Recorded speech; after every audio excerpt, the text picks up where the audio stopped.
தெரியாதவே அவங்களே சொல்லுவாங்க கேளுடா. வரட்டுமா?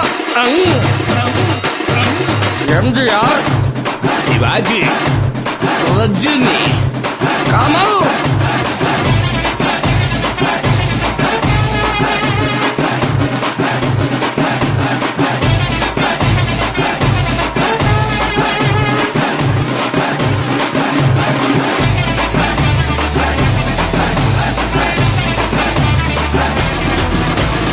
ஓடி வரம் கேட்டி இவ வீக்கான பாட்டி